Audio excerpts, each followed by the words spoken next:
अपनी भक्ति लाए। दंडौत बंदन अनक बार सर्व कला समर्थ, डोलन ते राखो प्रभु नानक दे कर हथ।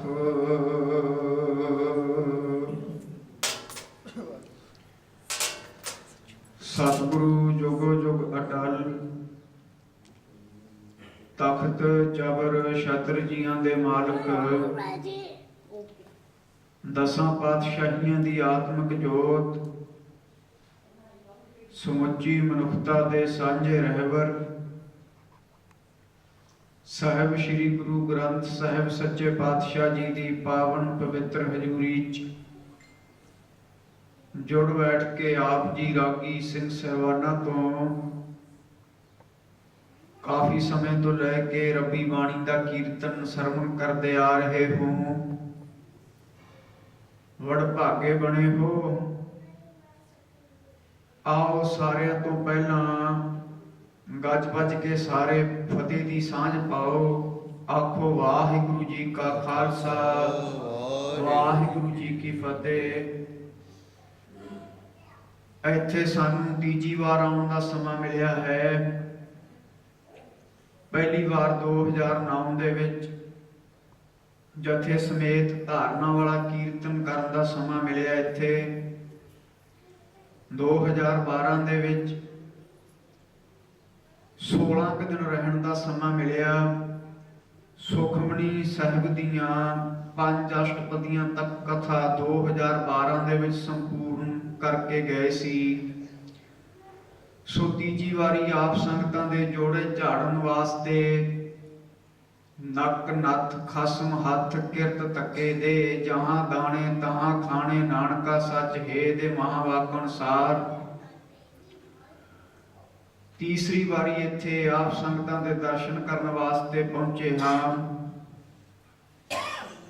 6 तरीक तक श्री नानक प्रकाश दे विचों भाई गुरदास दीयां 12 दे विचों होर गुरबाणी दे शब्दां दी विचार गुरु नानक दे पातशाह दे संबंध दे जीवन दे संबंध नाल संबंधित विचार होवेगी। उस तो बाद आपां फिर 6वीं अष्टपदी दी जिहड़ी लड़ीवार कथा है वो 7 तरीक तो प्रारंभ करके अगे सर संगत जारी रखांगे। 24 तरीक का गुरु गोबिंद सिंह पातशाह का गुरुता गद्दी दिवस है ते 9वें का शहीदी दिहाड़ा है। सो आओ आपां अवतार पुरब मनाउण जा रहे हाँ। पहला आपां नूं ये जानना जरूरी है कि अवतार दे की अर्थ हन। अवतार कहंदे किहनूं ने, अवतार की डेफिनेशन की है, परिभाषा की है, पहला ये जानना जरूरी है। उस तो अगे फिर अवतार किन्ने तरह के होंदे हन ये अपनी विचार का विषय होवेगा। आधा क घंटा आप संगतां दे समक्ष विचार रखने ने। रोजाना 7:15 बजे कथा प्रारंभ होया करेगी 40 मिनट वास्ते। उस तो पहला आपने पहुंच के समय सिर रागी सिंह सहबाना तो रब्बी बाणी दे कीर्तन का लाहा लेना है। 9 प्रकार की भगती है। सखा भगती, पाद सेवन भगती, आचरण भगती, सरवण भगती, मनन भगती, निध्यासन भगती, कीर्तन भगती। नौका भगती दे विचों कीर्तन नूं श्रेष्ठ भगती मन्निया क्योंकि कीर्तन दे नाल मन छेती जुड़दा है। कलयुग मह कीर्तन प्रधाना गुरमुख जपीए लाए ध्याना।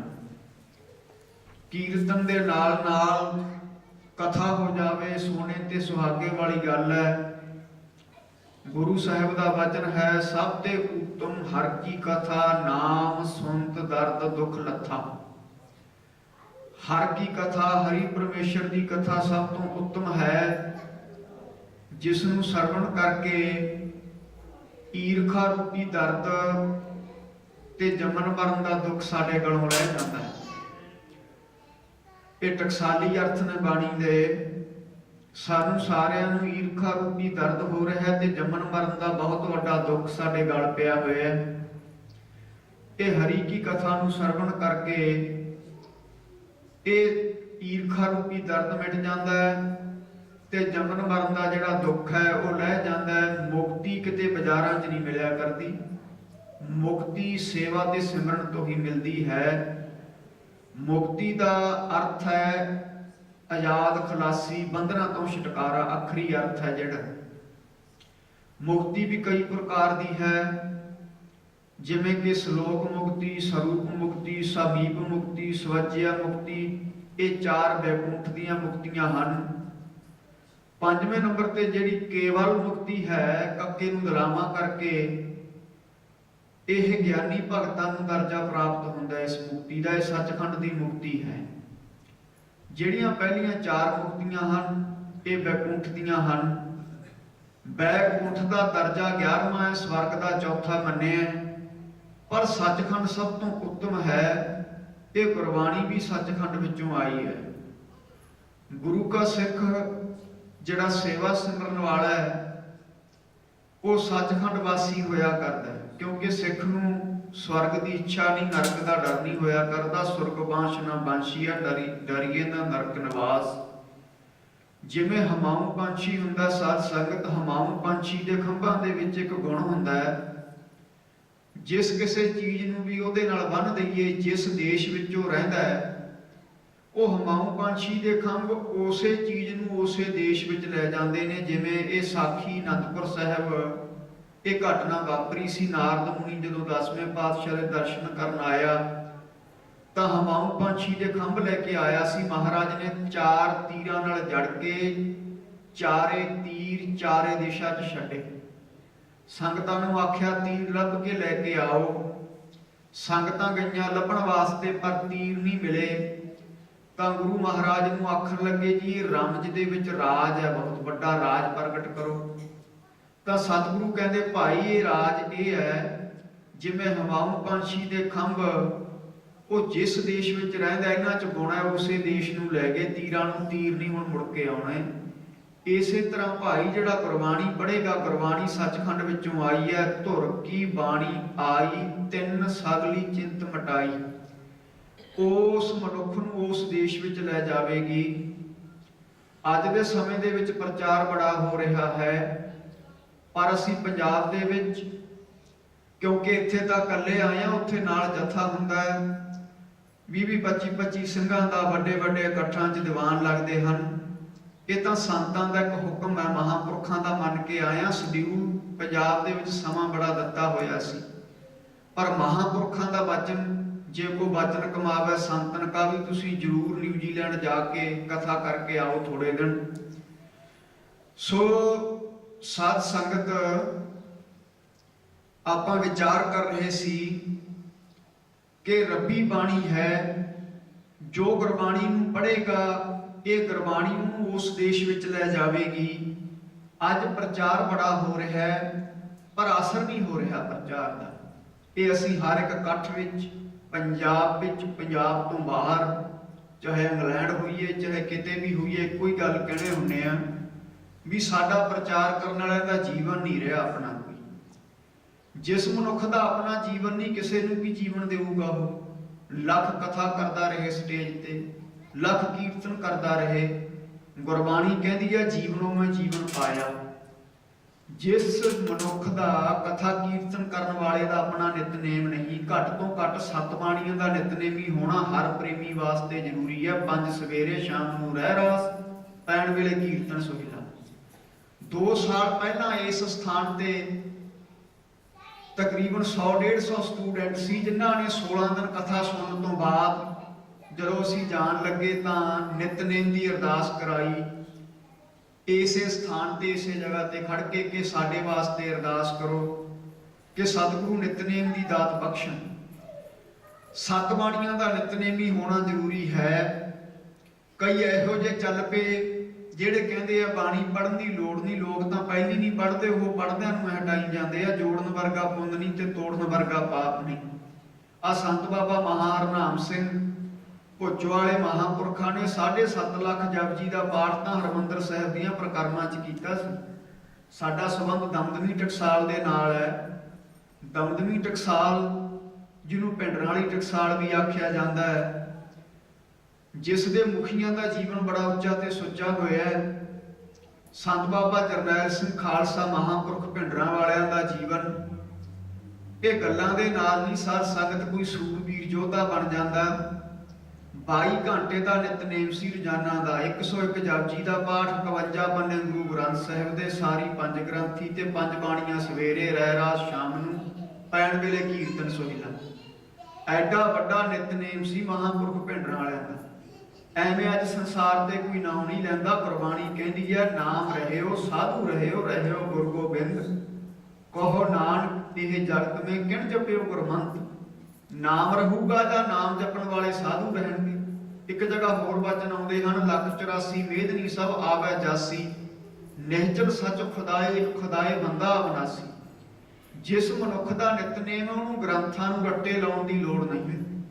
ਉਹਦੇ ਸਧਾਰਨ ਵਚਨ ਵੀ ਸੰਗਤਾਂ ਦੇ ਹਿਰਦਿਆਂ ਤੇ ਅਸਰ ਕਰਨਗੇ ਚੁੰਬਕ ਦੀ ਤਰ੍ਹਾਂ। ਜੋ ਜੀਵਨ ਵਾਲਾ ਹੈ, ਨਿਤਨੇਮ ਵਾਲਾ ਹੈ। ਜੋ ਨਿਤਨੇਮੀ ਨਹੀਂ, ਜਿੰਨੇ ਮਰਜੀ ਲੱਖ ਪਿਆ ਗ੍ਰੰਥ ਪੜ੍ਹੀ ਜਾਵੇ, ਉਹ ਤਾਂ ਉਹ ਗੱਲ ਹੈ, ਰਾਸ ਪੁਰਾਨੀ ਰਾਖ ਤੇ ਖਾਇਆ ਘਰ ਦਾ ਖੇਤ। ਹੋਰਾਂ ਦੀ ਖੇਤੀ ਦੀ ਰਾਖੀ ਕਰਦਾ, ਆਪਣੀ ਉਜਾੜ ਲੈਂਦਾ। ਸੋ ਨਿਤਨੇਮੀ ਹੋਣਾ ਜ਼ਰੂਰੀ ਹੈ। ਆਓ ਆਪਾਂ ਅਵਤਾਰ ਦੇ ਸੰਬੰਧ ਵਿੱਚ, ਕਿ ਅਵਤਾਰ ਕੀ ਹੁੰਦਾ ਹੈ, ਤਕਰੀਬਨ 20 ਮਿੰਟ ਦਾ ਸਮਾਂ ਵਿਚਾਰ ਕਰੀਏ। ਅਵਤਾਰ ਕਹਿੰਦੇ ਕਿਹਨੂੰ ਹਨ? ਅਵਤਾਰ ਪਦ ਜਿਹੜਾ ਸ਼ਬਦ ਹੈ, ਇਹਦੇ ਅੱਖਰੀ ਅਰਥ ਕੀ ਹੈ, ਇਹਦੇ ਪਦ ਅਰਥ ਕੀ ਹੈ? ਅਵਤਾਰ ਦਾ ਅਰਥ ਹੈ ਉੱਚੇ ਤੋਂ ਨੀਵੇਂ ਆਉਣਾ। ਇਹ ਅਵਤਾਰ ਦਾ ਪਦ ਅਰਥ ਹੈ ਅਵਤਾਰ, ਉੱਚੇ ਤੋਂ ਨੀਵੇਂ ਆਉਣਾ। ਇਹ ਅਵਤਾਰ, ਇਹ ਪਦ ਅਰਥ ਹੈ ਸਤ ਸੰਗਤ, ਉੱਤਮ ਹੈ ਸੱਚਖੰਡ। ਜਬ ਜਬ ਹੋਏ ਧਰਮ ਗਲਾਨੀ, ਤਬ ਦਰ ਆਇਓ ਅਵਤਾਰ ਮਹਾਨੀ। ਅਵਤਾਰ ਕਦੋਂ ਆਉਂਦੇ ਹਨ? ਜਦੋਂ ਜਦੋਂ ਧਰਮ ਦੀ ਹਾਨੀ ਹੋਣ ਲੱਗ ਜਾਵੇ, ਉਦੋਂ ਪਰਮਾਤਮਾ ਕਿਸੇ ਨਾ ਕਿਸੇ ਰੂਪ ਦੇ ਵਿੱਚ ਆਇਆ ਕਰਦਾ ਹੈ। ਸਾਧ ਸੰਗਤ ਉਦੋਂ ਪਰਮਾਤਮਾ ਦਾ, ਜਦੋਂ ਪਰਮਾਤਮਾ ਸੱਚਖੰਡ ਦੇ ਵਿੱਚੋਂ ਮਨੁੱਖਾ ਜਾਮਾ ਧਾਰਨ ਕਰਕੇ ਮਾਤ ਲੋਕ ਵਿੱਚ ਆਵੇ, ਪਰਮਾਤਮਾ ਦਾ ਅਵਤਾਰ ਮੰਨਿਆ ਜਾਂਦਾ ਹੈ। ਤੇ ਮਨੁੱਖ ਵੀ ਅਵਤਾਰ ਧਾਰਨ ਕਰਦਾ ਕਦੋਂ? ਸੁਖਮਨੀ ਸਾਹਿਬ ਦੇ ਵਿੱਚ ਸਪਸ਼ਟ ਲਿਖਿਆ, ਸੰਤ ਸ਼ਰਨ ਜੋ ਜਨ ਪਰੈ, ਸੋ ਜਨ ਉਦਰਨਹਾਰ, ਸੰਤ ਕੀ ਨਿੰਦਾ ਨਾਨਕਾ, ਬਹੁਰ ਬਹੁਰ ਅਵਤਾਰ। ਜਦੋਂ ਕਿ ਨਾਮ ਰਸੀਏ ਮਹਾਤਮਾ ਦੀ ਨਿੰਦਿਆ ਲੱਗ ਜਾਵੇ ਕਰਨ, ਤਾਂ ਉਦੋਂ ਫਿਰ ਉੱਤਮ ਹੈ ਮਨੁੱਖਾ ਜੂਨੀ। ਮਨੁੱਖਾ ਜੂਨੀ ਤੋਂ ਫਿਰ ਟੇਢੀਆਂ ਜੂਨਾਂ ਦੇ ਵਿੱਚ ਚਲਿਆ ਜਾਂਦਾ ਹੈ। ਕਾਵਾਂ, ਕੁੱਤਿਆਂ, ਗਧਿਆਂ ਆਦਿਕਾਂ ਦੀਆਂ ਜੂਨਾਂ ਵਿੱਚ ਚਲਿਆ ਜਾਂਦਾ ਹੈ। ਉਦੋਂ ਫਿਰ ਮਨੁੱਖ ਦਾ ਅਵਤਾਰ ਮੰਨਿਆ ਜਾਂਦਾ, ਕਿਉਂਕਿ ਅਵਤਾਰ ਪਦ ਦਾ ਅਰਥ ਇਹ ਹੈ ਅਵਤਾਰ ਦਾ, ਕਿ ਉੱਚੋ ਤੇ ਨੀਵੇਂ ਆਉਣਾ। ਮਨੁੱਖਾ ਜੂਨੀ ਉੱਤਮ ਹੈ। ਭਾਈ ਗੁਰਦਾਸ ਨੇ ਆਪਣੀ ਰਚਨਾ 'ਚ ਸਪਸ਼ਟ ਕੀਤਾ, 84 ਲੱਖ ਜੂਨ ਵਿੱਚ ਉੱਤਮ ਜਨਮ ਸੋ ਮਾਨਸ ਦੇਹੀ, ਅੱਖੀ ਵੇਖਣ ਕਰਨ ਸੁਭ, ਕਰਨ ਸੁਣ ਮੁਖ ਸ਼ੁਭ, ਬੋਲਣ ਵਚਨ ਸਨੇਹੀ।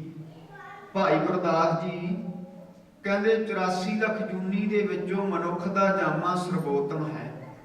ਕਿਉਂ ਹੈ? ਕਿਉਂਕਿ ਮਨੁੱਖ ਨੂੰ ਅਕਾਲ ਪੁਰਖ ਨੇ ਕੁਝ ਵਿਸ਼ੇਸ਼ ਦਾਤਾਂ ਦਿੱਤੀਆਂ ਹਨ, ਜਿਹੜੀਆਂ ਕਿਸੇ ਹੋਰ ਜੂਨੀ ਨੂੰ ਨਹੀਂ ਦਿੱਤੀਆਂ। ਜਿਵੇਂ ਕਿ ਡਿਸਕ੍ਰਿਮੀਨੇਟਿੰਗ ਪਾਵਰ, ਜਿਹਨੂੰ ਪੰਜਾਬੀ ਦੇ ਵਿੱਚ ਨਿਰਣੇ ਸ਼ਕਤੀ ਕਹਿੰਦੇ ਆ, ਡਿਵੈਲਪਡ ਈਗੋ, ਜਿਹਨੂੰ ਪੰਜਾਬੀ ਦੇ ਵਿੱਚ ਵਿਕਸਿਤ ਹੋਵੇਂ ਕਹਿੰਦੇ ਆ। ਇਹ ਜਿਹੜੀਆਂ ਪ੍ਰੋਫਾਊਂਡ ਇੰਟੈਲੀਜੈਂਸੀ, ਜਿਹਨੂੰ ਪੰਜਾਬੀ ਦੇ ਵਿੱਚ ਤੇਜ਼ ਦਿਮਾਗ ਕਹਿੰਦੇ ਆ, ਇਹ ਦਾਤਾਂ ਕੇਵਲ ਤੇ ਕੇਵਲ ਮਨੁੱਖ ਦੇ ਪਾਸ ਹੀ ਹਨ। ਹੋਰ ਕਿਸੇ ਜੂਨੀ 'ਚ, ਕਿਸੇ ਕਾਂ ਕੋਲੇ, ਕਿਸੇ ਮੱਝ ਕੋਲੇ, ਕਿਸੇ ਗਾਂ ਕੋਲੇ ਇਹ ਦਾਤ ਨਹੀਂ। ਕੇਵਲ ਤੇ ਕੇਵਲ ਮਨੁੱਖਾ ਸਰੀਰ ਪ੍ਰਾਪਤ ਕਰਕੇ ਇਹ ਦਾਤਾਂ ਮਿਲਦੀਆਂ ਹਨ। ਇਸ ਕਰਕੇ ਗੁਰਬਾਣੀ 'ਚ ਲਿਖਿਆ ਕਿ ਹੇ ਮਨੁੱਖ, ਤੇਰਾ ਜਨਮ ਇੰਨਾ ਕੀਮਤੀ ਹੈ।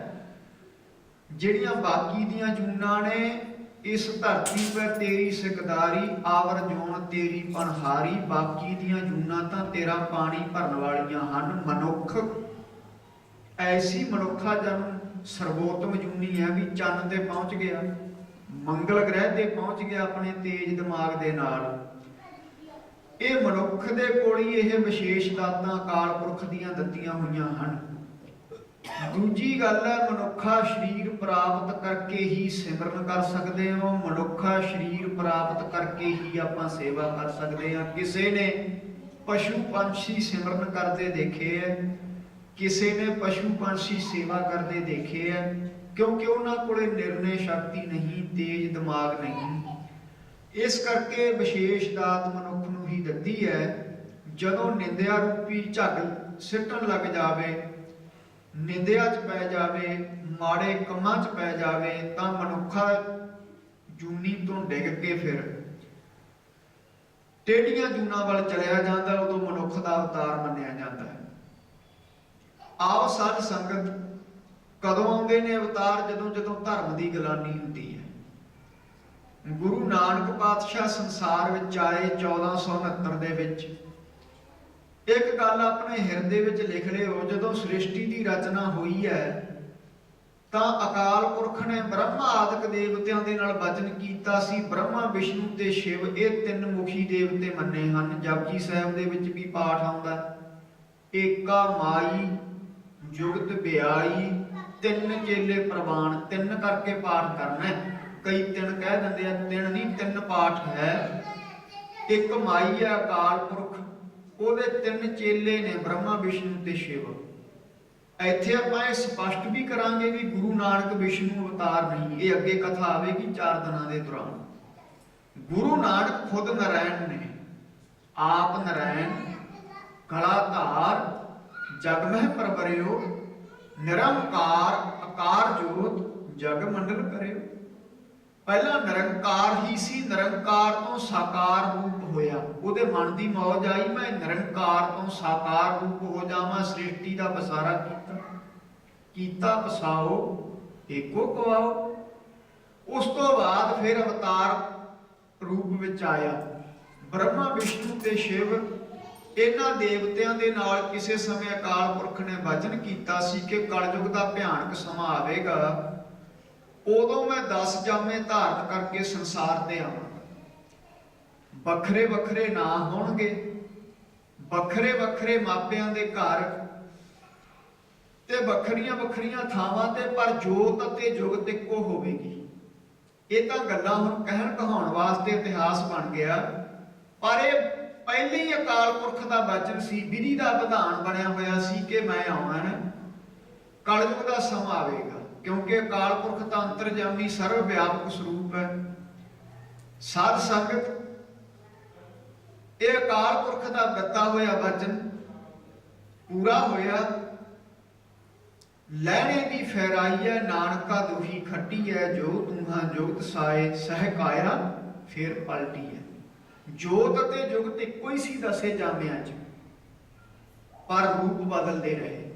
ਜਿਵੇਂ ਭਾਈ ਗੁਰਦਾਸ ਨੇ ਗੁਰੂ ਹਰਗੋਬਿੰਦ ਸਾਹਿਬ ਦੇ ਬਾਰੇ ਲਿਖਿਆ ਵੀ 5 ਪਿਆਲੇ 5 ਪੀਰ, 6ਵੇਂ ਪੀਰ ਬੈਠਾ ਗੁਰ ਭਾਰੀ, ਅਰਜਨ ਕਾਇਆ ਪਲਟ ਕੇ ਮੂਰਤ ਹਰਗੋਬਿੰਦ ਸਵਾਰੀ, ਚੱਲੀ ਪੀੜੀ ਸੋਢੀਆਂ ਰੂਪ ਦਿਖਾਵਣ ਬਾਰੋ ਬਾਰੀ। ਇਹ ਭਾਈ ਗੁਰਦਾਸ ਦੀ ਰਚਨਾ ਹੈ। 5 ਪਿਆਲੇ, 5 ਪਿਆਲੇ ਕਿਹੜੇ? ਦਇਆ, ਸਤ, ਸੰਤੋਖ, ਧਰਮ ਤੇ ਵਿਚਾਰ ਰੂਪੀ। 5 ਪੀਰ ਕਿਹੜੇ? ਪਹਿਲੇ ਪਾਤਸ਼ਾਹ ਤੋਂ ਲੈ ਕੇ 5ਵੇਂ ਤੱਕ 5 ਪੀਰ। 6ਵਾਂ ਪੀਰ ਕਿਹੜਾ? 6ਵੇਂ ਪਾਤਸ਼ਾਹ ਨੂੰ ਆਖਿਆ। 6ਵਾਂ ਪੀਰ ਬੈਠਾ ਗੁਰ ਭਾਰੀ, ਇਹ 6ਵਾਂ ਭਾਰੀ ਪੀਰ ਬੈਠਿਆ ਹੈ। 10 ਜਾਮਿਆਂ ਦੇ ਵਿੱਚੋਂ 6ਵੇਂ ਪਾਤਸ਼ਾਹ ਦਾ ਕੱਦ ਸਭ ਤੋਂ ਉੱਚਾ ਲੰਮਾ ਸੀ 10 ਜਾਮਿਆਂ ਚੋਂ। 6ਵਾਂ ਪੀਰ ਬੈਠਾ ਗੁਰ ਭਾਰੀ। ਅੱਗੇ ਵਚਨ ਕਰਦੇ ਹਨ, ਅਰਜਨ ਕਾਇਆ ਪਲਟ ਕੇ।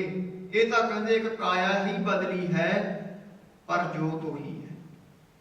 ਅਰਜਨ ਕਾਇਆ ਪਲਟ ਕੇ ਮੂਰਤ ਹਰਗੋਬਿੰਦ ਸਵਾਰੀ। ਉਹੀ ਜੋਤ ਗੁਰੂ ਅੰਗਦ ਵਿੱਚ ਵਰਤੀ, ਉਹੀ ਜੋਤ ਗੁਰੂ ਅਮਰਦਾਸ ਵਿੱਚ, ਉਹੀ ਜੋਤ ਗੁਰੂ ਰਾਮਦਾਸ ਵਿੱਚ। ਜਿੱਥੇ ਗੁਰੂ ਅੰਤਰਜਾਮੀ ਹੈ, ਉੱਥੇ ਗੁਰੂ ਮਰਿਆਦਾ ਪੁਰਸ਼ੋਤਮ ਵੀ ਹੈ। ਮਰਿਆਦਾ ਕਾਇਮ ਕੀਤੀ, ਜਿਹਨੂੰ ਵੀ ਗੁਰੂ ਤਾਂ ਗੱਦੀ ਤੇ ਬਿਠਾਇਆ। ਤਖਤ ਦੇ ਉੱਪਰ ਸੋਭ ਹੈ ਜੇ ਤਖਤ ਦੇ ਲਾਇਕ ਹੋਈ। ਤਖਤ ਤੇ ਰਾਜਾ ਉਹ ਬਹਿੰਦਾ ਜਿਹੜਾ ਤਖਤ ਦੇ ਲਾਇਕ ਹੋਵੇ, ਭਾਈ ਗੁਰਦਾਸ ਨੇ ਬਚਨ ਕੀਤਾ ਇੱਕ ਜਗ੍ਹਾ, ਜੇ ਕੁੱਤੇ ਨੂੰ ਕਹਿੰਦੇ ਰਾਜ ਗੱਦੀ ਤੇ ਬਿਠਾਲ ਦੋਗੇ ਉਹ ਚੱਕੀਆਂ ਚੱਟਣ ਦੀ ਆਦਤ ਨਹੀਂ ਛੱਡਦਾ ਆਪਣੀ। ਕੁੱਤਾ ਰਾਜ ਬਹਾਲੀ ਹੈ ਫਿਰ ਚੱਕੀ ਚੱਟਣ। ਕੋਈ ਨਿਕੰਮਾ ਬੰਦਾ ਰਾਜ ਗੱਦੀ ਤੇ ਬਹਿ ਜਾਵੇ ਦੇਸ਼ ਨੂੰ ਤਬਾਹ ਕਰ ਦੇਵੇਗਾ। ਸੋ ਇਸ ਕਰਕੇ ਸਾਧ ਸੰਗਤ ਇੱਕੋ ਹੀ ਜੋਤ ਤੇ ਜੁਗਤ ਪਰ ਰੂਪ ਵੱਖਰੇ ਵੱਖਰੇ, ਵੱਖਰੀਆਂ ਵੱਖਰੀਆਂ ਥਾਵਾਂ ਤੇ ਆਗਮਨ ਹੋਇਆ। ਗੁਰੂ ਨਾਨਕ ਦੇ ਆਉਣ ਤੋਂ ਪਹਿਲਾਂ ਹਾਲਤ ਬੜੀ ਮਾੜੀ ਸੀ। ਧਰਮਾਂ ਦੀਆਂ 4 ਰਾਜਧਾਨੀਆਂ ਮੰਨੀਆਂ ਨੇ, 4 ਰਾਜਧਾਨੀਆਂ ਧਰਮ ਦੀਆਂ। ਧਰਮ ਰਾਜਾ ਤੇ ਧਰਮ ਰੂਪੀ ਰਾਜਾ ਉਸ ਸਮੇਂ ਤੇ ਆਪਣੀਆਂ ਰਾਜਧਾਨੀਆਂ ਨੂੰ ਸੁੰਨਾ ਕਰਕੇ ਤੁਰ ਗਿਆ ਸੀ। 4 ਰਾਜਧਾਨੀਆਂ ਕਿਹੜੀਆਂ ਨੇ? ਪਹਿਲੇ ਨੰਬਰ ਤੇ ਰਾਜੇ, ਦੂਜੇ ਨੰਬਰ ਤੇ ਤੀਰਥ ਸਾਧ ਸੰਗਤ, ਤੀਜੇ ਨੰਬਰ ਤੇ ਬ੍ਰਾਹਮਣ, ਚੌਥੇ ਨੰਬਰ ਤੇ ਮਹਾਤਮਾ। ਇਹ ਧਰਮ ਦੇ 4 ਪੈਰ ਨੇ, 4 ਰਾਜਧਾਨੀਆਂ ਨੇ। ਧਰਮ ਇਹਨਾਂ 4ਾਂ ਦੇ ਆਸਰੇ ਤੇ ਖੜਾ ਹੈ। ਹੁਣ ਧਰਮ ਕਹਿੰਦੇ ਕਿਹਨੂੰ ਨੇ? ਧਰਮ ਹੈ ਕੀ? ਇਹ ਸੁਖਮਨੀ ਸਾਹਿਬ ਦੇ ਵਿੱਚ ਵੀ ਮਹਾਰਾਜ ਨੇ ਸਪਸ਼ਟ ਕੀਤਾ ਵੀ ਨਾਮ ਕੇ ਧਾਰੇ ਸਗਲੇ ਜੰਤ, ਨਾਮ ਕੇ ਧਾਰੇ ਖੰਡ ਬ੍ਰਹਮੰਡ, ਨਾਮ ਕੇ ਧਾਰੇ ਆਕਾਸ਼ ਪਾਤਾਲ। ਧਰਮ ਉਹ ਹੈ ਜਿਹਦੇ ਆਸਰੇ ਖੰਡ ਬ੍ਰਹਮੰਡ ਖੜੇ ਹਨ। ਧਰਮ ਦਾ ਅਰਥ ਹੈ ਜਿਹਨੇ ਸਭ ਕੁਝ ਧਾਰਨ ਕੀਤਾ ਹੋਇਆ ਉਹਨੂੰ ਧਰਮ ਕਹਿੰਦੇ ਆ। ਤੇ ਸਾਰਿਆਂ ਤੋਂ ਸ੍ਰੇਸ਼ਟ ਧਰਮ ਕਿਹੜਾ ਹੈ? ਸਰਬ ਧਰਮ ਮਹਿ ਸ੍ਰੇਸ਼ਟ ਧਰਮ, ਹਰਿ ਕੋ ਨਾਮ ਜਪ ਨਿਰਮਲ ਕਰ। ਪਰਮਾਤਮਾ ਦੀ ਭਗਤੀ ਕਰਨਾ ਸਾਰਿਆਂ ਤੋਂ ਸ੍ਰੇਸ਼ਟ ਧਰਮ ਹੈ। ਵੈਸੇ ਸੰਸਾਰ ਦੇ 9 ਮੁੱਖ ਧਰਮ ਮੰਨੇ ਹੈ, ਜਿਵੇਂ ਕਿ ਈਸਾਈ ਧਰਮ, ਯਹੂਦੀ ਧਰਮ, ਤਾਓ ਧਰਮ, ਕਨਫਿਊਸ਼ੀਅਨਿਜ਼ਮ ਧਰਮ, ਇਸਲਾਮ ਧਰਮ, ਤੇ ਸਾਧ ਸੰਗਤ ਸਾਰਿਆਂ ਤੋਂ ਨਵਾਂ ਧਰਮ ਸਿੱਖ ਧਰਮ ਹੈ। ਕਿਸੇ ਧਰਮ ਨੂੰ ਚੱਲਿਆ 4000 ਸਾਲ ਹੋ ਗਿਆ, ਈਸਾਈਆਂ ਦੇ ਯਹੂਦੀਆਂ ਦੇ ਧਰਮ ਨੂੰ ਚੱਲਿਆ 2500 ਸਾਲ ਹੋ ਗਿਆ, ਕਿਸੇ ਨੂੰ ਚੱਲਿਆ ਮੁਸਲਮਾਨ ਧਰਮ ਚੱਲਿਆ ਸੀ ਲਗਭਗ 1500 ਸਾਲ ਪਹਿਲਾਂ। ਪਰ ਸਾਰਿਆਂ ਤੋਂ ਜਿਹੜਾ ਨਾ ਨਿਊ ਰਿਲੀਜਨ ਹੈ ਉਹ ਸਿੱਖ ਧਰਮ ਹੈ। ਇਹ ਧਰਮ ਦੇ ਬਾਨੀ ਗੁਰੂ ਨਾਨਕ ਪਾਤਸ਼ਾਹ ਹਨ। ਸਿੱਖ ਇੱਕ ਵੱਖਰੀ ਕੌਮ ਹੈ। ਇਸੇ ਸਿਧਾਂਤ ਲਈ ਸਾਡੇ ਸਤਿਕਾਰਯੋਗ ਮਹਾਂਪੁਰਖ ਬਾਬਾ ਜਰਨੈਲ ਸਿੰਘ ਜੂਝ ਕੇ ਸ਼ਹੀਦੀ ਪਾ ਗਏ। ਉਸ ਸਮੇਂ ਦੀ ਜਿਹੜੀ ਜ਼ਾਲਮ ਹਕੂਮਤ ਸੀ ਸਿੱਖ ਧਰਮ ਨੂੰ ਖਤਮ ਕਰ ਦੇਣਾ ਚਾਹੁੰਦੀ ਸੀ, ਸਿੱਖੀ ਸਰੂਪ ਦੀ ਪਹਿਚਾਣ ਖਤਮ ਕਰ ਦੇਣਾ ਚਾਹੁੰਦੀ ਸੀ। ਆਪਾਂ ਸੰਗਤ ਕਰਕੇ ਪੰਗਤ ਕਰਕੇ ਵੱਖਰੇ ਹਾਂ। ਸੰਗਤ ਤੇ ਪੰਗਤ ਦੀ ਮਰਿਆਦਾ ਕੇਵਲ ਤੇ ਕੇਵਲ ਗੁਰੂ ਘਰ ਵਿੱਚ ਹੀ ਹੈ। ਅਸੀਂ ਸਾਰੇ ਧਰਮਾਂ ਦਾ ਸਤਿਕਾਰ ਕਰਦੇ ਹਾਂ। ਸਾਰੇ ਧਰਮਾਂ ਦੀ ਗੱਲ ਕਥਾ ਦੇ ਵਿੱਚ ਹੋਵੇਗੀ। ਪਹਿਲਾਂ ਵੀ ਤੁਸੀਂ ਸੁਣਿਆ, ਕਿਸੇ ਦੇਵੀ ਦੇਵ ਦੀ ਨਿੰਦਿਆ ਨਹੀਂ ਕਰਨੀ। ਹਮੇਸ਼ਾ ਇੱਕੋ ਹੀ ਗੱਲ ਚੇਤੇ ਰੱਖੋ, ਜੇ ਜ਼ਿੰਦਗੀ 'ਚ ਪਾਸ ਹੋਣਾ ਹੈ, ਆਪ ਨੜੈ ਗਿਰੀਵਾਨ ਮੈਂ ਸਿਰ ਨੀਵਾਂ ਕਰ ਦੇਖ। ਦੂਜਿਆਂ ਨੂੰ ਸਟੇਜ ਤੇ ਭੰਡਣ ਤੋਂ ਪਹਿਲਾਂ ਤੂੰ ਆਪਣੇ ਅੰਦਰ ਝਾਤੀ ਮਾਰ ਲੈ, ਕਿਉਂਕਿ ਜਿਹੜਾ ਮਨੁੱਖ ਹੈ ਨਾ ਸਭ ਤੋਂ ਵੱਧ ਆਪਣੇ ਆਪ ਦੇ ਨੇੜੇ ਹੈ। ਤੂੰ ਆਪਣੇ ਅੰਦਰ ਝਾਤੀ ਮਾਰ ਲੈ, ਤੂੰ ਕਿੱਥੇ ਕਿ ਸਟੈਂਡ ਕਰਦਾ, ਤੂੰ ਕਿੱਥੇ ਕਿ ਖੜਾ ਹੈ। ਦੂਜਿਆਂ ਤੇ ਨੁਕਤਾਚੀਨੀ ਫੇਰ ਕਰਨੀ, ਇਹ ਬਿਨਾਂ ਗੱਲੋਂ ਨਿੰਦਿਆ ਰੂਪੀ ਝੱਗ ਸਿੱਟੀ ਜਾਣੀ। ਕਿਸੇ ਧਰਮ ਦੀ ਨਿੰਦਿਆ ਨਾ ਕਰੋ। ਸਾਰੇ ਧਰਮ ਸਤਿਕਾਰਯੋਗ ਹੈ। ਹਿੰਦੂ ਆਪਣੇ ਧਰਮ ਦਾ ਪੱਕਾ ਹੋਵੇ, ਸਿੱਖ ਆਪਣੇ ਧਰਮ ਦਾ ਪੱਕਾ, ਮੁਸਲਮਾਨ ਆਪਣੇ ਧਰਮ ਦਾ ਪੱਕਾ ਹੋਵੇ, 5 ਵਕਤ ਨਮਾਜ਼ ਪੜ੍ਹੇ, ਹਿੰਦੂ 12 ਤਿਲਕ ਲਾਵੇ ਮੱਥੇ ਤੇ, ਠੋਡੀ ਤੇ, ਕੱਛਾਂ 'ਚ, ਤੇ ਤਮਾਕੂ ਨਾ ਪੀਵੇ, ਗੀਤਾ ਦਾ ਪਾਠੀ ਹੋਵੇ, ਉਹ ਹਿੰਦੂ ਸਾਡਾ ਭਰਾ ਹੈ। ਸਿੱਖ ਹੈ ਜਿਹੜਾ ਅੰਮ੍ਰਿਤਧਾਰੀ ਹੋਵੇ, ਬਾਣੀ ਬਾਣੇ ਦਾ ਧਾਰਨੀ ਹੋਵੇ, ਕੱਲਾ ਬਾਣਾ ਪਾਇਆ ਲਿਸ਼ਕਮਾ ਪੁਸ਼ਕਮਾ ਤੇ ਬਾਣੀ ਨਹੀਂ। ਯਾਦ ਰੱਖਿਓ, ਤੁਸੀਂ ਸੁਣਿਆ ਵੀ ਕੱਖ ਵੀ ਪ੍ਰਭਾਵ ਨਹੀਂ ਪੈਣਾ। ਜੇ ਜੀਵਨ ਵਾਲਾ ਬਾਣੀ ਪੜ੍ਹਨ ਵਾਲਾ ਤਾਂ ਫਿਰ ਇੱਕ ਕਹਾਵਤ ਹੈ, ਕਹਿੰਦੇ ਲਾਲ ਜੁੱਲੀਆਂ 'ਚ ਵੀ ਜੱਜਦੇ ਹੁੰਦੇ। ਸੋ ਆਓ ਸਤ ਸੰਗਤ, ਗੁਰੂ ਨਾਨਕ ਪਾਤਸ਼ਾਹ ਦੇ ਆਉਣ ਤੋਂ ਪਹਿਲਾਂ ਧਰਮ ਆਪਣੀਆਂ ਰਾਜਧਾਨੀਆਂ 4 ਨੂੰ ਛੱਡ ਕੇ ਅਲੋਪ ਹੋ ਚੁੱਕਿਆ ਸੀ। ਧਰਮ ਰੂਪੀ ਰਾਜਾ, ਇਹ ਧਰਮ ਰੂਪੀ ਰਾਜਾ ਹੈ। ਇਹਦੀ ਸੋਹਣਾ ਰੂਪੀ ਫੌਜ ਹੈ ਤੇ ਬੁੱਧੀ ਰੂਪ ਧਰਤੀ ਤੇ ਰਾਜ ਕਰਦਾ ਹੈ। ਮਹਾਰਾਜ ਦੇ ਆਉਣ ਤੋਂ ਪਹਿਲਾਂ ਧਰਮ ਦੇ 4 ਪੈਰ ਸੀ, ਜਿਹੜੇ 4 ਰਾਜਧਾਨੀਆਂ ਲੋਪ ਹੋ ਚੁੱਕੀਆਂ ਸੀ। ਭਾਈ ਗੁਰਦਾਸ ਲਿਖਦੇ ਹਨ, ਕਹਿੰਦੇ ਐਸਾ ਕਲਯੁਗ ਦਾ ਸਮਾਂ ਆ ਗਿਆ ਸੀ ਭਿਆਨਕ। ਕਲ ਆਈ ਕੁੱਤੇ ਮੁਹੀ, ਖਾਜ ਹੋਆ ਮਰਦਾਰ ਕਸਾਈ। ਕਲਯੁਗ ਆ ਗਿਆ ਸੀ, ਲੁਕਾਈ ਕੁੱਤੇ ਮੂੰਹ ਹੋ ਗਈ ਸੀ। ਕੁੱਤੇ ਮੂੰਹ ਦਾ ਭਾਵ, ਕੁੱਤੇ ਦਾ ਸੁਭਾਅ ਕੀ ਹੁੰਦਾ? ਥਾਂ ਥਾਂ ਭਾਂਡਿਆਂ 'ਚ ਮੂੰਹ ਮਾਰਨਾ, ਵੀ ਇੱਥੋਂ ਵੀ ਕੁਝ ਮਿਲੂ, ਇੱਥੋਂ ਵੀ ਕੁਝ ਮਿਲੂ, ਇਹੋ ਜਿਹਾ ਸੁਭਾਅ ਬਣ ਗਿਆ ਸੀ। ਖਾਜ ਹੋਆ ਮਰਦਾਰ ਕਸਾਈ, ਹੱਕ ਦੀ ਕਮਾਈ ਛੱਡ ਕੇ ਹਰਾਮ ਦਾ ਛਕਣਾ ਸ਼ੁਰੂ ਕਰ ਦਿੱਤਾ ਸੀ। ਭਾਵੇਂ ਅੱਜ ਵੀ ਇਹ ਵਤੀਰਾ ਹੈ। ਰਾਜੇ ਪਾਪ ਕਮਾਉਂਦੇ। ਪਹਿਲੀ ਰਾਜਧਾਨੀ ਕਿਹੜੀ ਹੈ? ਧਰਮ ਦੀ ਰਾਜੇ। ਰਾਜੇ ਹੁੰਦੇ ਆ ਪ੍ਰਜਾ ਦੀ ਵਾੜ, ਪਰ ਉਸ ਸਮੇਂ ਤੇ ਕਹਿੰਦੇ ਰਾਜੇ ਵੀ ਪਾਪੀ ਹੋ ਚੁੱਕੇ ਸੀ। ਕੁਤਬਦੀਨ ਰਾਜਾ ਹੋਇਆ ਗੁਰੂ ਨਾਨਕ ਦੇ ਆਉਣ ਤੋਂ ਪਹਿਲਾਂ। ਇਹਨੇ ਸਾਰੇ ਆ ਯੂਪੀ ਦੇ ਵਿੱਚ ਹੋਰ ਕਈ ਥਾਵਾਂ ਤੇ ਮੰਦਿਰ ਢਾਹ ਕੇ ਉਹਨਾਂ ਦਾ ਚੂਨਾ ਆਪਣੀਆਂ ਮਸੀਤਾਂ ਨੂੰ ਲਾ ਦਿੱਤਾ, ਹਿੰਦੂਆਂ ਨੂੰ ਕਤਲ ਕੀਤਾ। ਅਲਾਉਦੀਨ ਹੋਇਆ, ਇਹ ਅਲਾਉਦੀਨ ਨੇ ਬੜੇ ਹਿੰਦੂ ਕਤਲ ਕੀਤੇ, ਬੜਾ ਜ਼ੁਲਮ ਕੀਤਾ। ਉਸ ਤੋਂ ਬਾਅਦ ਤੈਮੂਰ ਨਾਂ ਦਾ ਰਾਜਾ ਹੋਇਆ, ਅਮੀਰ ਤੈਮੂਰ। ਇਸ ਰਾਜੇ ਨੇ 81,000 ਬ੍ਰਾਹਮਣਾਂ ਨੂੰ ਬੰਦੀ ਬਣਾ ਕੇ ਕੋਠਿਆਂ 'ਚ ਬੰਦ ਕਰਕੇ ਸਾੜ ਦਿੱਤਾ। 81,000 ਬ੍ਰਾਹਮਣਾਂ। ਰਾਜੇ ਤਾਂ ਪ੍ਰਜਾ ਦੇ ਰਾਖੇ ਹੁੰਦੇ ਨੇ, ਜੇ ਬਾੜੇ ਖੇਤ ਨੂੰ ਖਾਣ ਲੱਗ ਜਾਵੇ ਤਾਂ ਉੱਤੇ ਜ਼ਿਮੀਂਦਾਰ ਦੀ ਫਸਲ ਦਾ ਕੀ ਬਣੇਗਾ? ਰਾਜੇ ਪਾਪ ਕਮਾਉਂਦੇ, ਉਲਟੀ ਵਾੜ ਖੇਤ ਕੋ ਖਾਈ। ਐਸਾ ਸਮਾਂ ਵਾਪਰ ਰਿਹਾ ਸੀ।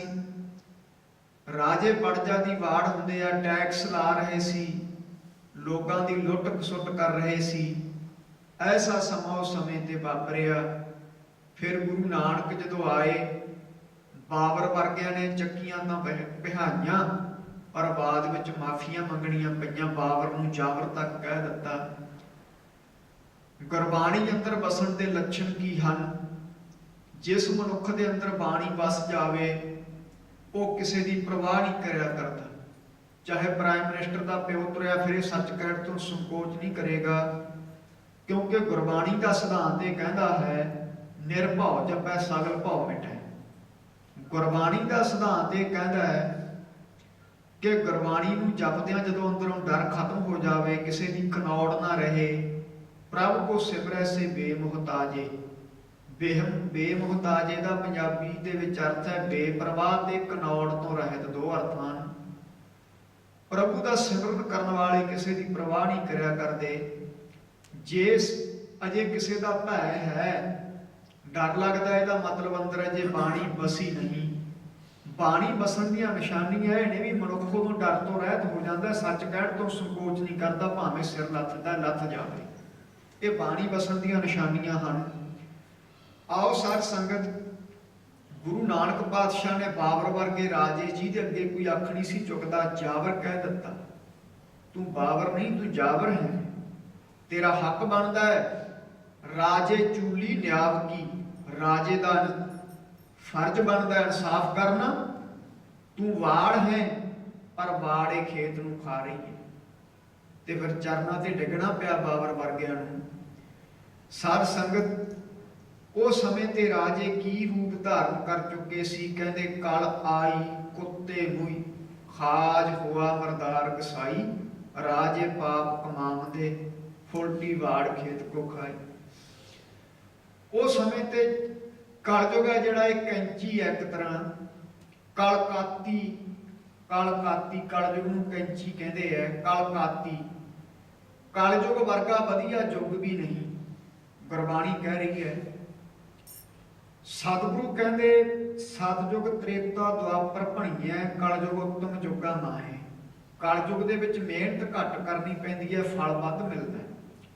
ਧਿਆਨ ਨਾਲ ਸੁਣਿਓ, ਸਤਿਯੁਗ ਦੇ ਵਿੱਚ ਕੋਈ 10,000 ਵਰਾ ਭਗਤੀ ਕਰਦਾ, ਤ੍ਰੇਤੇ ਯੁੱਗ ਦੇ ਵਿੱਚ 1000 ਵਰਾ, ਦੁਆਪਰ ਦੀ 100 ਸਾਲ ਦੀ, ਤੇ ਕਲਯੁਗ ਦੇ ਵਿੱਚ ਕੋਈ 24 ਮਿੰਟ। ਇੱਕ ਘੜੀ 24 ਮਿੰਟ ਦੀ ਹੁੰਦੀ ਹੈ। ਕਥਾ ਕੀਰਤਨ ਸੁਣ ਲਵੇ, ਬਾਣੀ ਪੜ੍ਹ ਲਵੇ, ਤਾਂ ਸਤਿਯੁਗ ਦੀ 10,000 ਸਾਲ ਦੀ ਭਗਤੀ ਦੇ ਬਰਾਬਰ ਦਾ ਫਲ ਹੈ। ਕਿੱਥੇ 10,000 ਵਰਾ, ਕਿੱਥੇ 24 ਮਿੰਟ। ਪਰ ਅਸੀਂ ਚੰਚਲ ਇੰਨੇ ਹੋ ਗਏ ਆ ਵੀ ਹੁਣ 24 ਮਿੰਟ ਵੀ ਸਮਾਂ ਨਹੀਂ ਸਾਡੇ ਕੋਲੇ ਟਿਕ ਕੇ ਬਹਿ ਕੇ ਕੀਰਤਨ ਸੁਣਨ ਦਾ, ਟਿਕ ਕੇ ਬਹਿ ਕੇ ਕਥਾ ਸੁਣਨ ਦਾ, ਟਿਕ ਕੇ ਬਹਿ ਕੇ ਬਾਣੀ ਸੁਣਨ ਦਾ। ਗੁਰਬਾਣੀ ਕਹਿੰਦੀ ਆ ਵੀ ਆਪਾਂ ਕਹਿ ਦਿੰਦੇ ਆ ਸਾਡਾ ਸ਼ਡਿਊਲ ਵੀ ਜੀ ਹੈ, ਕੰਮਾਂ ਤੋਂ ਵਿਹਲ ਨਹੀਂ। ਗੁਰਬਾਣੀ ਕਹਿੰਦੀ ਆ ਜਿਸ ਕੰਮ ਲਈ ਤੂੰ ਆਇਆ ਮੁੱਖ ਕੰਮ ਹੀ ਗੁਰਬਾਣੀ ਪੜ੍ਹਨੀ ਹੈ। ਜੋ ਗੁਰਬਾਣੀ ਪੜ੍ਹਦਾ ਉਹਦੇ ਕੰਮ ਵੀ ਸੁੱਤੇ ਸਿੱਧੇ ਹੀ ਹੋਈ ਜਾਂਦੇ ਨੇ, ਉਹਦੀ ਕਮਾਈ 'ਚ ਵੀ ਬਰਕਤ ਪੈਂਦੀ ਹੈ। ਰਿੱਧ ਸਿੱਧ ਨਾਮੇ ਕੀ ਦਾਸੀ, ਨਾਮ ਜਪਣ ਵਾਲੇ ਦੇ ਚਰਨਾਂ ਦੀਆਂ ਰਿੱਧੀਆਂ ਸਿੱਧੀਆਂ ਦਾਸੀਆਂ ਬਣ ਜਾਂਦੀਆਂ ਨੇ। ਸਾਧ ਸੰਗਤ ਉਸ ਸਮੇਂ ਦੇ ਰਾਜੇ ਕਲਕਾਤੀ ਰਾਜੇ ਕਸਾਈ ਹੋ ਗਏ ਸੀ ਤੇ ਪਰਜਾ ਬੱਕਰੀ ਦਾ ਰੂਪ ਸੀ। ਕਸਾਈ ਕੀ ਹੁੰਦਾ? ਬੱਕਰੀ ਦੇ ਗਰਦਨ ਤੇ ਮਾਰਦਾ, ਛੁਰਾ ਪ੍ਰਵਾਹ ਨਹੀਂ ਕਰਦਾ, ਗਲ ਵੱਢ ਦਿੰਦਾ ਹੈ। ਉਹ ਸਮੇਂ ਦੇ ਜਿਹੜੇ ਰਾਜੇ ਸੀ ਕਸਾਈ ਰੂਪ ਹੋ ਕੇ ਪਰਜਾ ਰੂਪ ਬੱਕਰੀ ਦਾ ਮਨ ਰੂਪੀ ਧੌਣ ਵੱਢ ਰਹੇ ਸੀ। ਕਲਕਾਤੀ ਰਾਜੇ ਕਸਾਈ ਧਰਮ ਪੰਖ ਕਰ ਉਡਰਿਆ। ਧਰਮ ਨੂੰ ਖੰਭ ਹੁੰਦੇ ਨੇ ਗਿਆਨ ਤੇ ਵਿਰਾਗ ਦੇ। ਉਸ ਸਮੇਂ ਤੇ ਫਿਰ ਧਰਮ ਅਲੋਪ ਹੋ ਗਿਆ। ਇਹਦਾ ਵੀ ਪਤਾ ਬਿਰਲੇ ਬਿਰਲਿਆਂ ਨੂੰ ਸੀ ਵੀ ਧਰਮ ਅਲੋਪ ਹੋ ਗਿਆ। ਜਿਵੇਂ ਅੱਜ ਦੇ ਸਮੇਂ 'ਚ ਵੀ ਬਿਰਲੇ ਵਿਚਾਰਵਾਨ ਹਨ ਜਿਨ੍ਹਾਂ ਦੇ ਗਿਆਨ ਦੇ ਨੇਤਰ ਨੇ, ਜਿਨ੍ਹਾਂ ਨੂੰ ਪਤਾ ਵੀ ਹੁਣ ਕਲਯੁਗ ਦਾ ਪ੍ਰਭਾਵ ਦਿਨ ਪਰ ਦਿਨ ਵੱਧ ਰਿਹਾ ਹੈ। ਜਿਸ ਚੀਜ਼ ਦੇ ਫਾਇਦੇ ਨੇ ਉਸ ਚੀਜ਼ ਦਾ ਓਡਾ ਵੱਡਾ ਨੁਕਸਾਨ ਵੀ ਹੈ। ਫਾਰ ਐਗਜ਼ਾਮਪਲ ਨੈਟ ਹੈ ਜਿਹੜਾ, ਇਹਦਾ ਜੇ ਫਾਇਦਾ ਇਹਦਾ ਲਾਸ ਵੀ ਬਹੁਤ ਵੱਡਾ ਹੈ। ਹੁਣ ਸਾਰਾ ਦਿਨ ਹੀ ਆਮ ਤੌਰ ਤੇ ਦੇਖਿਆ ਬੱਚਿਆਂ ਨੂੰ ਮੋਬਾਈਲਾਂ ਨੂੰ ਹੀ ਚਿੰਬੜੇ ਰਹਿੰਦੇ ਨੇ, ਚਾਹੇ ਦੀਵਾਨ 'ਚ ਬੈਠੇ ਹੋਣ, ਚਾਹੇ ਕਥਾ ਸੁਣਦੇ ਹੋਣ, ਚਾਹੇ ਕੀਰਤਨ। ਇਹ ਮਨ ਦੀ ਚੰਚਲਤਾ ਨੂੰ ਪ੍ਰਾਪਤ ਹੋ ਕੇ ਲਾਹਾ ਨਹੀਂ ਸਾਧ ਸੰਗਤ ਮਿਲਣਾ। ਸੋ ਇਸ ਕਰਕੇ ਜਿਸ ਚੀਜ਼ ਦਾ ਫਾਇਦਾ ਉਹਦਾ ਨੁਕਸਾਨ ਵੀ ਹੈ। ਸੋ ਮਹਾਰਾਜ ਕਹਿੰਦੇ ਭਾਈ ਸਭ ਤੋਂ ਵੱਡਾ ਤੇਰਾ ਕੰਮ ਹੈ ਪ੍ਰਾਣੀ ਤੂੰ ਆਇਓ ਲਾਹਾ ਲੈਣ, ਲੱਗਾ ਕਿਤ ਕੋ ਫਕੜੇ ਸਭ ਮੁਕਦੀ ਚੱਲੀ ਰਹਿਣ। ਤੇਰਾ ਦਿਨ ਰਾਤ ਮੁਕਦਾ ਜਾ ਰਿਹਾ ਹੈ, ਉਮਰ ਹੈ ਜਿਹੜੀ ਘਟਦੀ ਜਾ ਰਹੀ ਹੈ, ਤੂੰ ਕਾਲ ਵੱਲ ਵੱਧਦਾ ਜਾ ਰਿਹਾ ਹੈ। ਸੇਵਾ ਤੇ ਸਿਮਰਨ ਦਾ ਲਾਹਾ ਲੈਣ ਵਾਸਤੇ ਤੈਨੂੰ ਭੇਜਿਆ ਸੀ, ਪਰ ਤੂੰ ਵਿਸ਼ਿਆਂ ਵਕਾਰਾਂ ਦੇ ਵਿੱਚ ਪੈ ਕਰਕੇ ਹੋਰੇ ਪਾਸੇ ਤੁਰ ਪਿਆ ਹੈ। ਸੋ ਸਮੇਂ ਤੇ ਕਾਤੀ ਰਾਜੇ ਕਸਾਈ ਸੀ, ਧਰਮ ਪੰਖ ਕਰ ਉੱਡ ਰਿਹਾ। ਗਿਆਨ ਤੇ ਵਿਰਾਗ ਦੇ ਖੰਭਾਂ ਨੂੰ ਲੈ ਕੇ ਧਰਮ ਅਲੋਪ ਹੋ ਗਿਆ, ਪਰ ਬਿਰਲਿਆਂ ਨੂੰ ਗਿਆਨ ਸੀ। ਧਰਮ ਪੰਖ ਕਰ ਉੱਡ ਰਿਹਾ। ਕੂੜ ਅਮਾਵਸ, ਕੂੜ ਦੀ ਮੱਸਿਆ ਦੀ ਕਾਲੀ ਗੋੜੀ, ਮੱਸਿਆ ਦੀ ਰਾਤ ਨੂੰ ਕਾਲੀ ਰਾਤ ਮੰਨਿਆ ਹੈ। ਉਦੋਂ ਝੂਠ ਦੀ ਅਮਾਵਸ ਛਾਈ ਹੋਈ ਸੀ ਤੇ ਸੱਚ ਦਾ ਚੰਦਰਮਾ ਅਲੋਪ ਹੋ ਗਿਆ ਸੀ। ਸੱਚ ਕਹਿਣ ਵਾਲਾ ਕੋਈ ਨਹੀਂ ਸੀ ਰਿਹਾ। ਕੂੜ ਅਮਾਵਸ ਸੱਚ ਚੰਦਰਮਾ ਦੀਸੈ ਨਾਹੀ ਕਹਿ ਚੜਿਆ। ਸੱਚ ਦੀ ਤਾਂ ਗੱਲ ਕਰਨ ਵਾਲੀ ਨਹੀਂ ਸੀ ਕੋਈ ਰਿਹਾ। ਆਪਾਂ ਇੱਧਰ ਭਾਈ ਗੁਰਦਾਸ ਦੀ ਬਾਰ ਤੇ ਵਿਚਾਰ ਕਰ ਰਹੇ ਹਾਂ, ਨਾਲ ਨਾਲ ਗੁਰਬਾਣੀ ਦਾ ਪ੍ਰਮਾਣ ਦਿੱਤਾ। ਇਹ ਗੁਰਬਾਣੀ ਵਿੱਚੋਂ ਹੈ ਕਲਕਾਤੀ ਰਾਜੇ ਕਸਾਈ। ਤੇ ਭਾਈ ਗੁਰਦਾਸ ਦੀਆਂ 12 ਨੂੰ ਗੁਰੂ ਗ੍ਰੰਥ ਸਾਹਿਬ ਦੀ ਪੂੰਜੀ ਦਾ ਖਿਤਾਬ ਦਿੱਤਾ ਹੈ। ਗੁਰਬਾਣੀ ਦੀ ਪੂੰਜੀ ਬਾਣੀ ਜੋ ਭਾਈ ਗੁਰਦਾਸ ਬਖਾਣੀ, ਐਸੇ ਬਚਨ ਆਉਂਦੇ ਨੇ। ਜਿੰਦਰਾ ਪੂੰਜੀ ਤੋਂ ਬਿਨਾਂ ਨਹੀਂ ਖੁੱਲਿਆ ਕਰਦਾ। ਭਾਈ ਗੁਰਦਾਸ ਦੀਆਂ 12 ਪੜ੍ਹਨੀਆਂ, ਉਹਨਾਂ ਦੇ ਕਵਿਤ ਸਵਈਏ ਬਿਰਜ ਭਾਸ਼ਾ ਦੇ ਵਿੱਚ ਪੜ੍ਹਨੇ, ਇਹ ਵੀ ਜ਼ਰੂਰੀ ਨੇ ਸਾਧ ਸੰਗਤ। ਭਾਈ ਗੁਰਦਾਸ ਦੀਆਂ 12 ਪੂੰਜੀ ਦਾ ਖਿਤਾਬ ਰੱਖਦੀਆਂ ਹਨ। ਤਾਂ ਭਾਈ ਗੁਰਦਾਸ ਕਹਿੰਦੇ ਹਨ, ਕਾਲਾਈ ਕੁੱਤੇ ਮੂਈ ਖਾਜ ਹੋਆ ਮਰਦਾਰ ਕਸਾਈ, ਰਾਜੇ ਪਾਪ ਕਮਾਉਂਦੇ ਉਲਟੀ ਬਾੜ ਖੇਤ ਕੋ ਖਾਈ। ਰਾਜੇ ਸੀ ਜਿਹੜੇ ਧਰਮ ਦੀ ਪਹਿਲੀ ਰਾਜਧਾਨੀ, ਉਹ ਪਾਪੀ ਹੋ ਗਏ ਸੀ। ਹੈਗੇ ਤਾਂ ਪਰਜਾ ਦੀ ਵਾੜ ਨੇ, ਪਰ ਰਾਜੇ ਖੁਦ ਪਰਜਾ ਨੂੰ ਲੁੱਟਣ ਕਸੁੱਟਣ ਲੱਗ ਗਏ ਸੀ। ਫਿਰ ਜੈਸੇ ਰਾਜੇ ਵੈਸੀ ਪਰਜਾ ਹੋ ਗਈ। ਇੱਕ ਕਹਾਵਤ ਹੈ, ਜੈਸੇ ਮਾਏ ਵੈਸੇ ਜਾਏ। ਮਾਂ ਬਾਪ ਦੀ ਨਿਆਈ ਹੁੰਦੇ ਨੇ ਰਾਜੇ। ਜਿਵੇਂ ਮਾਤਾ ਪਿਤਾ ਬੱਚਿਆਂ ਦਾ ਪਾਲਣ ਪੋਸ਼ਣ ਕਰਦੇ ਨੇ, ਇਸੇ ਤਰ੍ਹਾਂ ਰਾਜੇ ਵੀ ਮਾਤਾ ਪਿਤਾ ਦੀ ਨਿਆਈ ਹੁੰਦੇ ਨੇ ਪਰਜਾ ਵਾਸਤੇ। ਪਰ ਉਸ ਸਮੇਂ ਤੇ ਰਾਜੇ ਕਸਾਈ ਹੋ ਗਏ ਸੀ।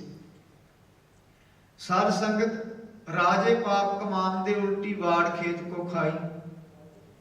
ਤੇ ਦੂਜੀ ਰਾਜਧਾਨੀ ਧਰਮ ਦੀ ਮੰਨਿਆ ਤੀਰਥਾਂ ਨੂੰ। ਤੀਰਥ ਸਭ ਤੋਂ ਵੱਡਾ ਤੀਰਥ ਕਿਹੜਾ ਹੈ? ਗੁਰਬਾਣੀ ਕਹਿੰਦੀ ਹੈ, ਤੀਰਥ ਨਹਾਵਣ ਜਾਓ, ਤੀਰਥ ਨਾਮ ਹੈ, ਅੰਤਰ ਸ਼ਬਦ ਵਿਚਾਰ, ਤੀਰਥ ਗਿਆਨ ਹੈ। ਨਾਮ ਵੱਡਾ ਤੀਰਥ ਹੈ। ਤੀਰਥ ਨਹੀਂ ਵੱਡਾ, ਹਰੀ ਦੇ ਦਾਸ ਵੱਡੇ ਨੇ ਜਿਨ੍ਹਾਂ ਨੇ ਨਾਮ ਨੂੰ ਜਪਿਆ। ਜਿੱਥੇ ਨਾਮ ਜਪਣ ਵਾਲੇ ਨੇ ਪੈਰ ਧਰਤਾ ਉਹ ਜਗ੍ਹਾ ਤੀਰਥ ਬਣ ਗਈ। ਹੁਣ ਆਹ ਜਗ੍ਹਾ ਜਿਹੜੀ ਹੈ ਕਿਸੇ ਤੀਰਥ ਨਾਲੋਂ ਘੱਟ ਹੈ ਜਿੱਥੇ ਤੁਸੀਂ ਬੈਠੇ ਹੋ। ਦਿਨ ਰਾਤ ਗੁਰਬਾਣੀ ਦਾ ਪ੍ਰਵਾਹ ਚੱਲਦਾ ਹੈ। ਤੀਰਥ ਨਹੀਂ ਵੱਡਾ, ਹਰੀ ਦਾ ਦਾਸ ਵੱਡਾ। ਤੀਰਥ ਤਾਂ ਹਰੀ ਦੇ ਦਾਸਾਂ ਕੋਲੇ ਆਪ ਆਉਂਦੇ ਨੇ ਚੱਲ ਕੇ। ਆ ਪਟਨਾ ਸਾਹਿਬ ਜਗਤਮਲ ਸੇਠ ਸੀ, ਜਿਹੜਾ ਜਗਤਮਲ ਸੇਠ ਬ੍ਰਹਮ ਗਿਆਨੀ ਸੀ, ਜਦੋਂ 9ਵੇਂ ਪਾਤਸ਼ਾਹ ਪਟਨਾ ਸਾਹਿਬ ਗਏ ਹੈ ਤਾਂ ਸੰਗਤਾਂ ਨੇ, ਹਿੰਦੂ ਲੋਕਾਂ ਨੇ ਇਕੱਠੇ ਹੋ ਕੇ ਸ਼ਿਕਾਇਤ ਕੀਤੀ ਜੀ ਜਗਤਮਲ ਸੇਠ ਗੰਗਾ ਤੇ ਇਸ਼ਨਾਨ ਨਹੀਂ ਕਰਨ ਜਾਂਦਾ। ਤਾਂ 9ਵੇਂ ਪਾਤਸ਼ਾਹ ਹਿੰਦ ਦੀ ਚਾਦਰ ਆਖਣ ਲੱਗੇ, ਅੱਜ ਰਾਤ ਨੂੰ ਭਾਈ ਤੁਸੀਂ ਘਰੇ ਨਾ ਜਾਇਓ, ਇੱਥੇ ਬਹਿ ਕੇ ਦੇਖ ਲਿਓ ਕੀ ਦ੍ਰਿਸ਼ ਵਾਪਰਦਾ ਹੈ। ਜਦੋਂ ਰਾਤ ਨੂੰ ਸਾਰਿਆਂ ਨੇ ਦੇਖਿਆ ਤਾਂ ਇੱਕ ਗਊ ਆਈ, ਝਵੱਚੇ ਦੇ ਵਿੱਚੋਂ ਉਹਨੇ ਆਪਣੇ ਮੂੰਹ ਦੇ ਵਿੱਚੋਂ ਪਾਣੀ ਕੱਢ ਕੇ ਝਵੱਚਾ ਭਰ ਦਿੱਤਾ। ਤਾਂ ਜਗਤਮਲ ਸੇਠ ਨੇ ਇਸ਼ਨਾਨ ਕੀਤਾ। ਉਸ ਤੋਂ ਬਾਅਦ ਗਊ ਆਪਣੀ ਅਸਲੀ ਰੂਪ ਦੇ ਵਿੱਚ ਆ ਕੇ ਗੰਗਾ ਦਾ ਰੂਪ ਧਾਰਨ ਕਰਕੇ ਨਮਸਕਾਰ ਕਰਕੇ ਚਲੀ ਗਈ। ਸੋ ਮਹਾਰਾਜ ਕਹਿੰਦੇ ਭਾਈ ਇਹਨੂੰ ਤੀਰਥ ਤੇ ਜਾਣ ਦੀ ਲੋੜ ਨਹੀਂ, ਤੀਰਥ ਤਾਂ ਇਹਦੇ ਕੋਲੇ ਆਪ ਆਉਂਦੇ ਨੇ ਚੱਲ ਕੇ ਬ੍ਰਹਮ ਗਿਆਨੀ ਦੇ ਪਾਸ। ਸੋ ਸਾਧ ਸੰਗਤ ਤੀਰਥ ਧਰਮ ਦੀ ਦੂਜੀ ਰਾਜਧਾਨੀ ਨੇ। ਤੀਰਥ ਵੀ ਉਸ ਸਮੇਂ ਤੇ ਭ੍ਰਿਸ਼ਟ ਹੋ ਚੁੱਕੇ ਸੀ। ਅੱਜ ਵੀ ਦੇਖਿਆ ਕਿ ਬਦਰੀਨਾਥ ਤੋਂ ਲੈ ਕੇ ਹੇਮਕੁੰਡ ਦੇ ਨੇੜੇ ਪੈਂਦਾ ਬਦਰੀਨਾਥ, ਉੱਤੇ ਇੱਕ ਪਵਿੱਤਰ ਜਲ ਦਾ ਸੋਮਾ ਹੈ, ਗਰਮ ਜਲ ਦਾ ਸੋਮਾ ਨਿਕਲਦਾ। ਉੱਥੋਂ ਲੈ ਕੇ ਹਰਿਦੁਆਰ ਤੱਕ ਗੰਗਾ ਕਿੰਨੇ ਸ਼ਹਿਰਾਂ ਵਿੱਚੋਂ ਦੀ ਲੰਘ ਕੇ ਆਉਂਦੀ ਹੈ। ਜਿੰਨੇ ਸ਼ਹਿਰਾਂ ਦਾ ਗੰਦ ਹੈ ਲੋਕ ਸਾਰੇ ਉਹ ਗੰਗਾ ਚ ਪਾ ਰਹੇ। ਸੋ ਪਵਿੱਤਰ ਕਿੱਥੇ ਰਹਿ ਗਈ ਉਹ। ਸੋ ਤੀਰਥ ਵੀ ਸਾਧ ਸੰਗਤ ਅਸੀਂ ਲੋਕਾਂ ਨੇ ਤੀਰਥਾਂ ਤੇ ਵੀ ਗੰਦ ਪਾ ਦਿੱਤਾ, ਭ੍ਰਿਸ਼ਟ ਕਰ ਦਿੱਤੇ ਨੇ। ਚਲੇ ਜਾਂਦੇ ਆ ਇਸ਼ਨਾਨ ਕਰਨ ਤੀਰਥ ਤੇ, ਮਨ ਚ ਖੋਟ ਹੁੰਦਾ। ਨਹਾਵਣ ਚੱਲੇ ਤੀਰਥੀ ਮਨ ਖੋਟੈ ਤਨ ਚੋਰ, ਇੱਕ ਭਾਉ ਲੱਥੀ ਨਹਾਤਿਆਂ ਦੋਏ ਭਾ ਚੜੀਐ ਸਗੋਰ। ਉੱਥੇ ਜਾ ਕੇ ਕਿਸੇ ਦੀ ਵਧੀਆ ਜੁੱਤੀ ਦੇਖੀ, ਜੁੱਤੀ ਚੱਕ ਲਈ, ਮਨ ਚ ਖੋਟ ਹੈ ਤਨ ਕਰਕੇ ਚੋਰੀ ਕਰਦਾ ਹੈ। ਸੋ ਇਸ ਕਰਕੇ ਸਾਧ ਸੰਗਤ ਜਿਹੜੀ ਦੂਜੀ ਰਾਜਧਾਨੀ ਸੀ ਤੀਰਥ, ਉਹ ਵੀ ਉਸ ਸਮੇਂ ਤੇ ਭ੍ਰਿਸ਼ਟ ਹੋ ਚੁੱਕੇ ਸੀਗੇ। ਸੋ ਸੱਚੇ ਪਾਤਸ਼ਾਹ ਗੁਰੂ ਨਾਨਕ ਪਾਤਸ਼ਾਹ ਦੇ ਆਗਮਨ ਤੋਂ ਪਹਿਲਾਂ ਦੀ ਗੱਲ ਹੈ, ਧਰਮ ਦੀ ਦੂਜੀ ਰਾਜਧਾਨੀ ਵੀ ਅਲੋਪ ਹੋ ਚੁੱਕੀ ਸੀ। ਸੋ ਇਸ ਕਰਕੇ ਮਹਾਰਾਜ ਸੱਚੇ ਪਾਤਸ਼ਾਹ ਨੂੰ ਸੰਸਾਰ ਤੇ ਆਉਣਾ ਪਿਆ। ਤੁਸੀਂ ਸੁਣਿਆ ਕਿ ਧਰਮ ਦੀਆਂ 4 ਰਾਜਧਾਨੀਆਂ ਨੇ, ਪਹਿਲੀ ਰਾਜੇ, ਦੂਜੀ ਤੀਰਥ। ਸਮਾਂ ਵੀ ਹੋ ਰਿਹਾ, ਜਿਹੜੀਆਂ ਧਰਮ ਦੀਆਂ 2 ਰਾਜਧਾਨੀਆਂ ਰਹਿ ਗਈਆਂ, ਬ੍ਰਾਹਮਣ ਤੇ ਮਹਾਤਮਾ, ਇਹਦੇ ਸੰਬੰਧ ਵਿੱਚ ਵਿਚਾਰ ਆਪਾਂ ਕੱਲ ਨੂੰ ਪ੍ਰਾਰੰਭ ਕਰਾਂਗੇ। ਅੱਜ 2 ਧਰਮ ਦੀਆਂ ਰਾਜਧਾਨੀਆਂ ਦੇ ਸੰਬੰਧ ਵਿੱਚ ਵਿਚਾਰ ਕਰੀਏ। ਸੋ ਤੀਰਥ ਵੱਡਾ ਕਿਹੜਾ ਨਾਮ ਹੈ। ਰਾਜੇ ਪਰਜਾ ਦੀ ਵਾੜ ਹੁੰਦੇ ਹੈ, ਪਰ ਉਸ ਸਮੇਂ ਤੇ ਰਾਜੇ ਵੀ ਭ੍ਰਿਸ਼ਟ ਹੋ ਚੁੱਕੇ ਸੀ। ਤੀਰਥ ਵੀ ਸਾਧ ਸੰਗਤ ਲੋਚਦੇ ਹਨ ਕਿ ਕੋਈ ਰੱਬ ਦਾ ਪਿਆਰਾ ਆਵੇ, ਗੰਗਾ ਜਮਨਾ ਸਰਸਵਤੀ ਤੇ ਕਰੇ ਉਤਮ ਧੂ, ਸਾਧੂ ਕੀ ਤਾਈ ਕਿਲ ਵਿਖ ਮੈਲ ਭਰੇ, ਹਮਰੇ ਵਿੱਚ ਹਮਰੀ ਮੈਲ ਸਾਧੂ ਕੀ ਧੂਰ ਗਵਾਈ। ਤੀਰਥ ਵੀ ਐਸੇ ਮਹਾਤਮਾ ਦੀ ਚਰਨ ਧੂੜ ਨੂੰ ਲੋਚਦੇ ਨੇ ਕਿ ਕੋਈ ਐਸਾ ਰੱਬ ਦਾ ਪਿਆਰਾ ਆਵੇ। ਸੰਸਾਰ ਦੇ ਲੋਕਾਂ ਨੇ ਇੱਥੇ ਗੰਦ ਪਾ ਦਿੱਤਾ ਹੈ, ਮੈਲ ਲਾ ਕੇ ਕੋਈ ਐਸਾ ਪਰਮੇਸ਼ਰ ਦਾ ਪਿਆਰਾ ਆਵੇ, ਇੱਥੇ ਇਸ਼ਨਾਨ ਕਰੇ, ਚਰਨ ਪਾਵੇ ਤੇ ਸਾਨੂੰ ਪਵਿੱਤਰ ਕਰ ਦੇਵੇ। ਬਾਬਾ ਆਨੰਦ ਸਿੰਘ ਜੈਸਾ ਮਹਾਤਮਾ।